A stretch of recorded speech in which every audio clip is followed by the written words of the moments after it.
నమస్కారం. ప్రధాని రాజీనామా. అసలు ఎందుకు రాజీనామా చేయాల్సొచ్చిందన్న పూర్తి వివరాలైతే తెలుసుకునే ముందు వీడియోనైతే పూర్తిగా చూడండి. అలాగే సబ్స్క్రైబ్ చేసుకోవడం మర్చిపోకండి. అసలు విషయంలోకొస్తే ప్రధాని రాజీనామా చేశారు. దేశ సైన్యం సూచన మేరకు ఆయన పదవి నుంచి తప్పుకున్నట్లుగా తెలుస్తుంది. సోషల్ మీడియాపై నిషేధం, అవినీతి ఆరోపణలతోని మొదలైన నిరసనలు నిన్నటి నుంచి కూడా మరింతగా హింసాత్మకంగా మారాయి. పార్లమెంట్ ముట్టడితో సైన్యం రంగంలోకి దిగి కాల్పులైతే జరిపింది. ఆ కాల్పులు జరపడం వల్ల 20 మంది మరణించారు.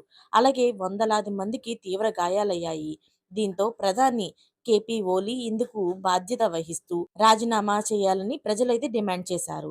సోషల్ మీడియా పైన నిషేధాన్ని ఎత్తివేయడంతో పాటు హోంమంత్రి రాజీనామా చేసినా ప్రజల నిరసనలు ఆగకపోవడంతోని ప్రధాని రాజీనామా చేయడమే అనివార్యంగా మారినట్లుగా సమాచారం.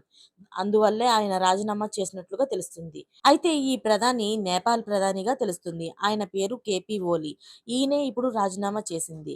అయితే పదవికి రాజీనామా చేసిన వెంటనే కూడాను కేపీ ఓలీని ఆర్మీ రహస్య ప్రాంతానికి తరలించింది. సాయంత్రం నేపాల్ కొత్త ప్రధానిని ప్రకటించే అవకాశాలున్నట్లుగా తెలుస్తుంది. ఈ క్రమంలో ప్రధాని రేసులో ఎవరెవరున్నారు అన్న దానిపైన ఉత్కంఠత అయితే నెలకొంది. ఇప్పుడు కొత్తగా ప్రధాని ఎవరొస్తారని వేచి చూడాలి. అయితే ఆయన రాజీనామా చేసిన పత్రం ఇదే. ప్రూఫ్‌తో సహా మీకు ముందు ఉంచుతున్నాను. మరిన్ని లేటెస్ట్ అప్డేట్స్ కోసం ఛానెల్‌నైతే సబ్స్క్రైబ్ చేసుకోండి. Thanks for watching friends.